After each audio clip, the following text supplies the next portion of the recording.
Hi dear friends, എല്ലാവർക്കും വിജീസ് കിച്ചൻ്റെ പുതിയൊരു വീഡിയോയിലേക്ക് സ്വാഗതം.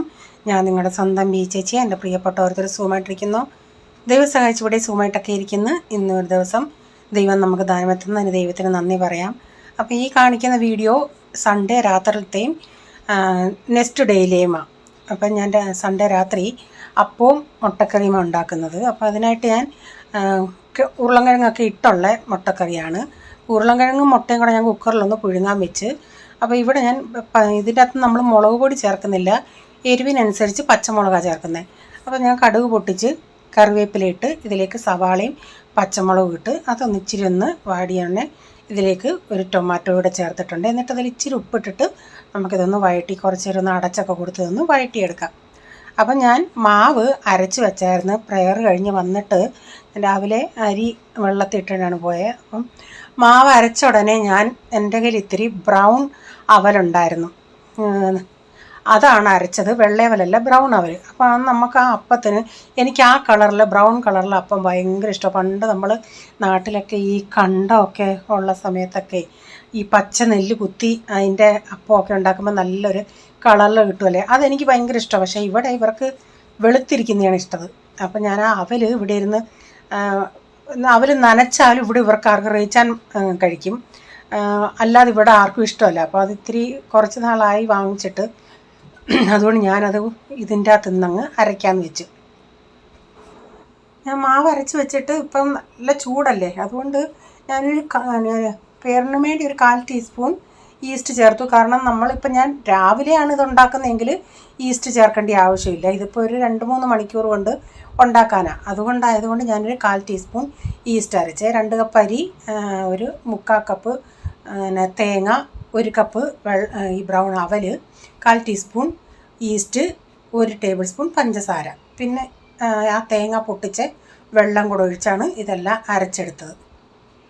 അപ്പോൾ ഞാൻ ഇതിൻ്റെ അകത്ത് മഞ്ഞൾപ്പൊടി, സവാള ഇതെല്ലാം വഴന്ന് വന്നോണ്ടേ ഇച്ചിരി മഞ്ഞൾപ്പൊടി മല്ലിപ്പൊടി ഇട്ടിട്ട് ആ ഉരുളൻകിഴങ്ങ് കൂടി ഇട്ട് നന്നായി ഒന്ന് മിക്സ് ചെയ്തിട്ട് ഇത്തിരി തേങ്ങയും ഇച്ചിരി പെരുംജീരകവും ഒരു 2 അല്ലി ഏലക്കയും കൂടി ഇട്ട് അരച്ച് അരപ്പൂടി ഇതിൻ്റെ അകത്തോട്ട് ചേർക്കുന്നുണ്ട്.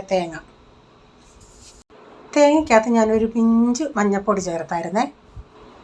ഇത് ഈ സൺഡേയിലല്ല, ഈ സൺഡേയിലത്തെ ഞങ്ങളും കൊച്ചിനെയും കൊണ്ട് പോയ ആ വീഡിയോ ഇന്നലെ ഇട്ടല്ലേ, ഇത് ഈ സൺഡേയിലത്തെ അല്ല കേട്ടോ, കഴിഞ്ഞ സൺഡേയിലത്തെ പെൻഡിങ് വീഡിയോ ഉണ്ട്. അപ്പോൾ ഞാൻ ഇന്നലെ അത് സൺഡേയിലത്തെ അങ്ങ് എടുത്തിട്ടത് കൊണ്ട് 2 പെൻഡിങ് വീഡിയോ ഒക്കെ ഇരിപ്പുണ്ട്. അന്നേരം ഞാൻ ഇന്നലെ വീഡിയോയിൽ പറഞ്ഞില്ലായിരുന്നോ ഡാഡി ഞാനിവിടെ പ്രേയറിന് പോയ കാര്യം. അപ്പോൾ വാട്സപ്പിൽ എനിക്കൊരു മെസ്സേജ് വന്ന്, വിജി അതിൻ്റെ ഫുൾ ഡീറ്റെയിൽസ് ഒന്ന് ആ സ്റ്റോറി ഒന്ന് പറയണേന്ന്. അപ്പോൾ ഇന്ന് ഞാനത് പറയാമെന്ന് പറഞ്ഞിരുന്നേ. പക്ഷേ എനിക്ക് ഇപ്പോൾ വൈകിട്ട് ഇത്തിരി ജോലിയൊക്കെ ആയതുകൊണ്ട് ഇച്ചിരി പാക്കിങ്ങും അതൊക്കെ ആയതുകൊണ്ട് സമയം കിട്ടില്ല ഇൻട്രോയിൽ വരാൻ. പെട്ടെന്ന് അങ്ങ് വീഡിയോ എഡിറ്റ് ചെയ്ത് ഇടുവാണ്. ഞാൻ നാളെയാണെങ്കിൽ അതിൻ്റെ സ്റ്റോറി പറയാം കേട്ടോ, ഞാനും ഡാഡിയും കൂടെ പ്രേയറിന് പോയ കഥ. അപ്പോൾ ചപ്പലിൻ്റെ കാര്യം അതിലൊന്ന് പറഞ്ഞു. വിജി ഓയിലിൻ്റെ കാര്യം എന്തോ പറഞ്ഞത്. നമ്മൾ ഈ വീട്ടിലിടുന്ന സ്ലിപ്പർ ചെരുപ്പുണ്ടല്ലോ, സ്ലിപ്പർ, അതാണ് എല്ലാത്തിലും ഉണ്ടെന്ന് എനിക്ക് തോന്നുന്നില്ല. ഇതിൽ ഒരു ഇച്ചിരി ഓയിൽ പോലുള്ള ഉണ്ടായിരുന്നു. പറഞ്ഞാൽ സ്ലിപ്പറിന്ന് അതായിരിക്കും പേര് വന്നത്, സ്ലിപ്പായി പോകുന്നതുകൊണ്ടായിരിക്കും ഒന്ന്. ഇപ്പം 3-4 ദിവസമായി, എന്നിട്ടും അതിൻ്റെ ആ ഒരു സ്ലിപ്പ് പോലുള്ളൊരു ഇതുണ്ട് ആ കാലിന്. ഞാൻ ആ ചപ്പൽ കാണിക്കാം നിങ്ങളെ. ബൈ ചാൻസിൽ നമ്മുടെ ഈ ടൈലിൻ്റെ അകത്ത് നമ്മൾ ചപ്പൽ ഇടാൻ നടക്കുവാണെങ്കിൽ ഞാൻ പല പ്രാവശ്യം ഞാനൊന്ന് സ്ലിപ്പായിട്ടുണ്ട്. എനിക്ക് ഭയങ്കര പേടി, അതുകൊണ്ട് ഞാൻ തത്തിയാണ് നടക്കുന്നത്, പിടിച്ച്. ഇനിയൊരു വീഴ്ച എന്നെയും കൊണ്ട് പറ്റത്തില്ല. എത്ര വീഴ്ചയായതാ അതിൻ്റെ എല്ലാം ഇപ്പം ഞാൻ അനുഭവിക്കും. ഇപ്പം ഞാനൊരു MRI എങ്ങാനും പോയി എടുക്കുവാണെങ്കിൽ അവർ പറയും എന്തെങ്കിലും കാരണം അതുപോലുള്ള പ്രശ്നങ്ങളൊക്കെ എനിക്ക് നടുവിന് ചില സമയത്തുണ്ട്. സിസേറിയൻ കഴിഞ്ഞ് പ്രൈസമ്മോനെ എടുത്തോണ്ടൊന്ന് വീണ്, അത് കഴിഞ്ഞ് വീണ്ടും ഒരിടത്ത് പ്രയർ കഴിഞ്ഞോണ്ടേ ഫസ്റ്റ് ഫ്ലോർ ആയിരുന്നേലും ആ മേളത്തെ സ്റ്റെപ്പ് മുതൽ താഴത്തെ സ്റ്റെപ്പ് വരെ നിരങ്ങി വന്നു. പിന്നെ ഈ വീഴ്ചയായി, അങ്ങനെ എല്ലാം ഈ നടുപിടിച്ചല്ലേ ഉള്ള വേദന. അപ്പം അതിൻ്റേതായ പ്രശ്നങ്ങൾ നമുക്കുണ്ട്. ഈ വണ്ണവും പിണ്ണവും ഉണ്ടെന്നും പറഞ്ഞ് ഈ ശരീരം മൊത്തത്തിൽ ചതഞ്ഞൊടിഞ്ഞിരിക്കുക. പിന്നെ ഇതെല്ലാം അവഗണിക്കാതാണ് ഞാൻ ഈ ജോലികൾ ചെയ്യുന്നത്. ഓർത്തോ ഡോക്ടർ പറഞ്ഞ റെസ്റ്റ് എടുക്കണമെന്നാണ്, കഴിവതും വെയിറ്റ് ഒന്നും എടുക്കരുത് അങ്ങനെയൊക്കെ. അങ്ങനെ റെസ്റ്റ് എടുക്കണമെന്ന് പറഞ്ഞ് റെസ്റ്റ് ചെയ്യുമെന്ന് പറഞ്ഞിരുന്നാലേ നമ്മൾ ഇങ്ങനെ അങ്ങ് ഇരുന്ന് പോത്തേ ഉള്ളൂ. അപ്പം ഞാനിതൊന്നും മൈൻഡ് ചെയ്യാതെ ചിലപ്പോൾ അന്നേരം നിങ്ങൾ ചിന്തിക്കും നിങ്ങൾ റെസ്റ്റ് എടുത്തില്ലെങ്കിൽ പിന്നെ നിങ്ങൾ അനുഭവിക്കുമെന്ന്. എല്ലാം അറിയാം, വരുന്നിടത്തോളം വരട്ടെ, നടക്കുന്നിടത്തോളം നടക്കാം. അപ്പം ഞാനിനി നമ്മുടെ അപ്പം ഉണ്ടാക്കാൻ തുടങ്ങുവാണ്. ഞാൻ പെട്ടെന്ന് ചൂടായതുകൊണ്ട് ഇങ്ങനെ എത്രയും പെട്ടെന്ന് അടുക്കളയിൽ നിന്ന് കയറാമോ അത്രയും പെട്ടെന്ന് കയറാം എന്നുള്ള രീതിയിലാണ് 2 പാൻ വെച്ചിട്ട് ഇങ്ങനെ പരത്തി എടുക്കുക. പക്ഷേ ഇതേ മാവ് ഞാൻ പിറ്റേന്നത്തേക്കിനൂടെ കുറച്ച് ആ രീതിയിലാണ് അരച്ചത്. അപ്പോൾ ഇതിനേക്കായി കുറച്ചുകൂടെ നമുക്ക് ഇതിൻ്റെ അകത്ത് ഇപ്പോൾ ഞാനിപ്പോൾ ഇതിൻ്റെ അകത്ത് ബണ്ണപ്പം ഉണ്ടാക്കുകയാണെങ്കിൽ അത്ര അങ്ങോട്ട് എന്നാൽ ശരിയാവും. എന്നാലും നാളത്തെയാണ് കുറേയും കൂടെ നല്ല സൂപ്പറായിട്ട് നമുക്ക് ബണ്ണപ്പം ഉണ്ടാക്കാൻ പറ്റുന്നത്. രാവിലെ അത്രയും നേരം ഇരിക്കുന്നുണ്ടല്ലോ. ഇതിപ്പോൾ 2 മണിക്കൂർ കൊണ്ട് എടുക്കുമ്പോൾ അതിൻ്റേതായ രീതിയിലുള്ളൊരു ഇതുണ്ട്. നമുക്ക് മാവ് ഇത്തിരി പുളിച്ച് കിട്ടിയെന്നേ ഉള്ളൂ. അല്ലാതെ ഒരു പുളിയുടെ ടേസ്റ്റോ അങ്ങനെയൊന്നുമില്ല. എന്നാലും നമുക്ക് സോഫ്റ്റായിട്ട് അപ്പം തിന്നാം. അപ്പോൾ ഉണ്ടാക്കി ഞാൻ ഓരോരുത്തർക്കങ്ങ് കൊടുക്കുന്നുണ്ട്. ചിലർ താഴെ നിൽക്കുന്നേ ഉള്ളൂ. ഇവിടെ ഉള്ളവർക്കൊക്കെ ഞാനങ്ങ് കൊടുക്കുവാണ്. ഇവർക്കൊക്കെ ഞാൻ ഇങ്ങനെ അപ്പം ഉണ്ടാക്കിയിട്ട് എനിക്ക് വേണ്ടി ഞാൻ ബണ്ണപ്പമാണ് ഉണ്ടാക്കിയത്. എനിക്ക് അതാണ് കുറച്ചുകൂടി ഇഷ്ടം. പക്ഷെ ഞാൻ പറഞ്ഞില്ലേ, ഇന്നുണ്ടാക്കുമ്പോൾ അത്രയും അങ്ങോട്ട് നമുക്ക് ഇങ്ങനെ പൊങ്ങി ഒലിച്ച് വരത്തില്ല. ചിലത് വരും, ചിലത് വരത്തില്ല. അപ്പം നാളെ ആകുമ്പോൾ അത് കുറേയും കൂടെ നല്ലതായിട്ട് കിട്ടും. അപ്പം ഞാൻ അതുകൂടെ ഒന്ന് ഉണ്ടാക്കിയെടുക്കട്ടെ. അന്ന് രാത്രിയിലത്തെ ഇതെല്ലാം കഴിഞ്ഞു. ഇതിപ്പോൾ പിറ്റേന്ന് രാവിലെ ഞാൻ മാവ് കുറച്ച് വെച്ചിട്ടുണ്ടായിരുന്നു. അതിപ്പോൾ ഞാൻ ഇത് വെണ്ണപ്പം ഉണ്ടാക്കി, അല്ലാത്ത ഇതും ഉണ്ടാക്കുന്നുണ്ട്. അപ്പം ഞാനാണെങ്കിൽ ഇവിടെ ഈ ബദാം വാങ്ങിച്ചിട്ടുണ്ടല്ലേ, ബദാം രാത്രി വെള്ളത്തിൽ ഇട്ടിട്ട് ഈ രാവിലെ കഴിക്കുന്നത് നല്ലതാണെന്ന് കേട്ടിട്ടുണ്ട്. അപ്പോൾ ഞാനങ്ങനെ കുറച്ച് ബദാം ഇട്ട് അത് രാവിലത്തേത് കഴിക്കാനും നല്ല ടേസ്റ്റാണ്. ഇവിടെ ഈ പിള്ളേർക്ക് പറഞ്ഞ ഈ 2 എണ്ണത്തിനും അതിഷ്ടമല്ല. പോള് വേണമെങ്കിൽ അങ്ങനെ വെറുതെ തിന്നും. അപ്പോൾ ഞാൻ പറഞ്ഞിടാ ഈ വെള്ളത്തിൽ അതാകുമ്പോൾ നല്ല കുരുപ്പ് പോലെ തിന്നാൻ നല്ല ടേസ്റ്റാണെന്നല്ലേ. അവരത് ഇഷ്ടമല്ല. അത് ഞാനതവിടെ വെച്ചിട്ട് 2 എണ്ണം തിന്നിടാന്ന് പറഞ്ഞിട്ട് എത്ര നിർബന്ധിച്ച് ഇതുങ്ങളെ ഇല്ല, നായ്ക്ക് നിറന്ന ഈ എന്തുവാന്നേലും നിങ്ങൾക്ക് മനസ്സിലായോ എന്ന് പറയുന്ന പോലെ ഈ പിള്ളേർക്ക് ഇതൊന്നും വേണ്ടാന്നുള്ളതാണ്. അപ്പം ഞാൻ ഉണ്ടാക്കി ഇനി ഡാഡിക്കും കൊടുക്കട്ടെ. അതാണ്ട് ഇങ്ങനെ ഈ കളറുള്ള ബ്രൗൺ കളറ് എനിക്ക് ഭയങ്കര ഇഷ്ടം. അങ്ങനെയുള്ള നമ്മുടെ പച്ചരി കുത്തി ഉണ്ടാക്കുന്ന നാട്ടിലേ അതുപോലുള്ള ഇത് അവലിൻ്റെ ഈ കളർ വന്നത്. അപ്പം ഞാൻ പിന്നെ എല്ലാം രാവിലത്തെ എല്ലാം കഴിഞ്ഞിട്ട് പിന്നെ സാമ്പാർ വയ്ക്കാനായിട്ട് കഷ്ണങ്ങളൊക്കെ വേവിച്ച് ഇപ്പോൾ ലാസ്റ്റ് സ്റ്റേജാണ്. ഞാൻ മസാലയൊക്കെ മൂപ്പിച്ചൊന്ന് ചേർത്ത്. ഇന്നെനിക്ക് ചിക്കൻ്റെ അച്ചാർ ഇടണം. അതുകൊണ്ട് പെട്ടെന്ന് എല്ലാം ചെയ്ത് തീർക്കണം.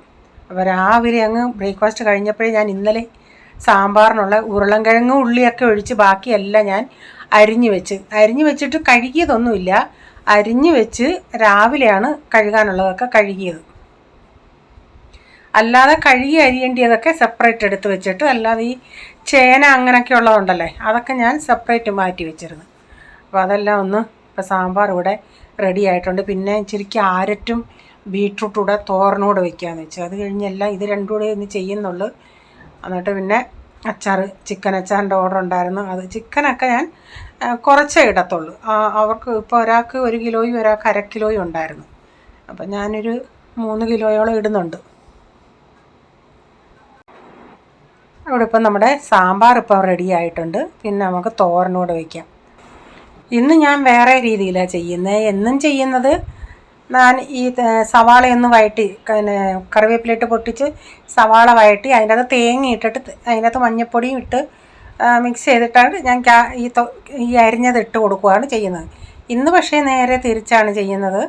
അത് സവാള വരെ വഴറ്റിയതിന് ശേഷം പിന്നെ ക്യാരറ്റും ബീട്രൂട്ടും ഇട്ട് കൊടുത്ത് നന്നായി കുറച്ച് നേരം ഒന്ന് വേവിക്കും, ആവശ്യത്തിനുള്ള ഉപ്പൊക്കെ ഇട്ടിട്ട്.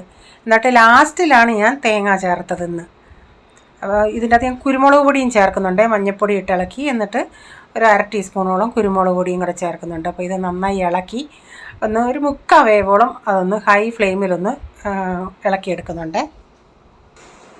കഴിഞ്ഞ ദിവസം ഞാൻ ഒരിടത്തുനിന്ന് തേങ്ങ കൊണ്ടുവന്ന് അപ്പോൾ കണ്ടുണ്ടേ, നമ്മൾ സാധാരണ ഞാൻ ഈ കടയിൽ നിന്ന് വാങ്ങിക്കുന്ന 40 രൂപയുടെ തേങ്ങയേക്കായി വലിയ തേങ്ങയായിരുന്നു. അപ്പം ഞാൻ ആ തേങ്ങ കണ്ടപ്പോൾ ഞാൻ ചോദിച്ചതിന് എത്ര രൂപയായിരുന്നെന്ന് വെച്ചാൽ പറഞ്ഞ് 40 rupees ആയിരുന്നു. ഞാൻ പറഞ്ഞു എന്നാൽ 2 എണ്ണം കൂടെ അങ്ങ് വാങ്ങിക്കാൻ വയ്യായിരുന്നോ, കടയിൽ നിന്ന് നമ്മൾ വാങ്ങിച്ചതിനേക്കാൾ ചെറുതായിരുന്നല്ലോ എന്ന്. അപ്പോൾ റേച്ചാൻ ഒരു വാക്ക് പറയുകയും ചെയ്ത്, അതിൻ്റെ അകത്ത് മാലുണ്ടോ, സാധാരണ തേങ്ങ ഉണ്ടോ എന്ന് നോക്കുന്നു. അപ്പോൾ അത് അങ്ങനെ പറഞ്ഞതുകൊണ്ട് ഞാൻ അതൊന്ന് പൊട്ടിച്ചുകൊണ്ട് ആ തേങ്ങ ഏതാണെന്നോ, നമ്മുടെ ഈ കളറുണ്ട്, നമ്മൾ ഗൗളികാത്രം എന്ന് പറയും ഞങ്ങളുടെ ഇവിടെയൊക്കെ, ഇല്ലേ കളറുള്ള തേങ്ങയുണ്ടല്ലോ കരിക്ക്, അതായിരുന്നു. അപ്പോൾ അതെന്ന് പറയുന്നത് അതിൻ്റെ പിന്നെ തോടിനും ചിരട്ടയ്ക്കും കട്ടിയില്ല, അകത്ത് മാലും തേങ്ങയും കുറവാണ്. പക്ഷേ നമ്മൾ ഈ കടയിൽ നിന്ന് വാങ്ങിച്ച 40 രൂപയുടെ ചെറുതാണെങ്കിലും അതിൻ്റെ അകത്ത് മൊത്തം ആകും. നമ്മൾ ഒരു തേങ്ങ ഇപ്പോൾ ഒരു മുറി എടുക്കുകയാണെങ്കിൽ മറ്റേ ഒരു തേങ്ങയുടെ അത്രയും പീരെ ഇതിന് കിട്ടുമായിരുന്നു. അപ്പോൾ തേങ്ങ തമ്മിൽ വ്യത്യാസമുണ്ട്. വലിപ്പത്തിൽ അതായിരുന്നു വലുതെങ്കിലും സാധനം ഉള്ളത് ഈ ചെറുതിലായിരുന്നു. അത് ഇത്തിരി പന്നലാകാനും തുടങ്ങുമായിരുന്നു അതിൻ്റെ ചിരട്ടയ്ക്കകത്തുനിന്ന്. ഗൗളി കാത്തൻ തേങ്ങ ഓറഞ്ച് കളറുള്ള ആ തേങ്ങ. അപ്പം ഞാൻ തേങ്ങയൊക്കെ ചേർത്ത് ബീട്രൂട്ടൊക്കെ ഇവിടിപ്പം തോരൻ റെഡിയായി. അപ്പം അതിനുശേഷം ഞാൻ ഉച്ചക്കത്തെ ഇവർക്ക് കൊടുക്കാനുള്ളവർക്കൊക്കെ കൊടുത്തു. പിന്നെ ഞാൻ അടുത്ത പരിപാടി എന്ന് പറയുന്നത് എൻ്റെ ഈ അടുക്കള എല്ലാം ഒതുക്കി പിന്നെ അച്ചാറിൻ്റെ സാധനങ്ങൾ മാത്രമേ ഞാൻ അവിടെ വെക്കൂ. അച്ചാറിൻ്റെ സാധനങ്ങളെന്ന് പറഞ്ഞാൽ ഇഞ്ചി, വെളുത്തുള്ളി, നമ്മൾ അച്ചാറിടാനായിട്ടുള്ള സാമഗ്രികൾ എന്തൊക്കെയാണെന്ന് വെച്ചാൽ അതെല്ലാം നമ്മുടെ ആക്സസിൽ വെക്കും. ബാക്കിയെല്ലാം ഞാൻ എടുത്തങ്ങ് മാറ്റി വയ്ക്കും, നമുക്ക് സ്ഥലം വേണ്ടേ. അപ്പം ഞാൻ ചിക്കൻ മാരിനേറ്റ് ചെയ്ത് കുറച്ച് നേരം മുമ്പേ വെച്ചായിരുന്നു. അപ്പോൾ ഓരോ ട്രിപ്പ് ഇങ്ങനെ വറുത്തുകൊണ്ടിരിക്കുക. ഒരു ട്രിപ്പ് വറുത്തു, അടുത്ത ട്രിപ്പ് ഇട്ടു, ഇനിയും കുറച്ചുകൂടെ ഉണ്ട് വറക്കാനായിട്ട്. അങ്ങനെ ഞാൻ എല്ലാ വീഡിയോയും എടുക്കുന്നില്ല ഞാൻ, കാരണം ഞാൻ ഒരിടയ്ക്ക് അച്ചാറിൻ്റെ ഒന്നും വീഡിയോ എടുക്കാറില്ലായിരുന്നു. അപ്പോൾ എനിക്ക് കമൻറ്റ് ഇട്ടുന്നതാണ് വിളിച്ചു, ബിജി ഇപ്പോൾ അച്ചാർ ബിസിനസ് ഇല്ലേന്ന്. അപ്പം ഉണ്ടെന്നറിയാൻ വേണ്ടി ഞാനിന്ന് കാണിച്ചതാണ് കേട്ടോ. അന്നേരം ഞാൻ അച്ചാറൊക്കെ ഇട്ടായിരുന്നു. ഇത് ഒരു പാതിരാത്രിക്ക് എടുത്തതാണ് ഞാൻ. അച്ചാറൊക്കെ സെറ്റായിട്ടുണ്ട്. ഇപ്പോൾ അവൈലബിളായിട്ട് മാങ്ങ അച്ചാറുണ്ട്, ലെമൺ ആൻഡ് ഡേറ്റ്സ് ഉണ്ട്, ചിക്കനുണ്ട്, ബീഫുണ്ട്. ഇത്ര അച്ചാർ. പിന്നെ നെല്ലിക്ക, ഈന്തപ്പഴം. അത് ആർക്കെങ്കിലും വേണമെങ്കിൽ വാട്സപ്പിൽ കോൺടാക്റ്റ് ചെയ്താൽ മതിയേ.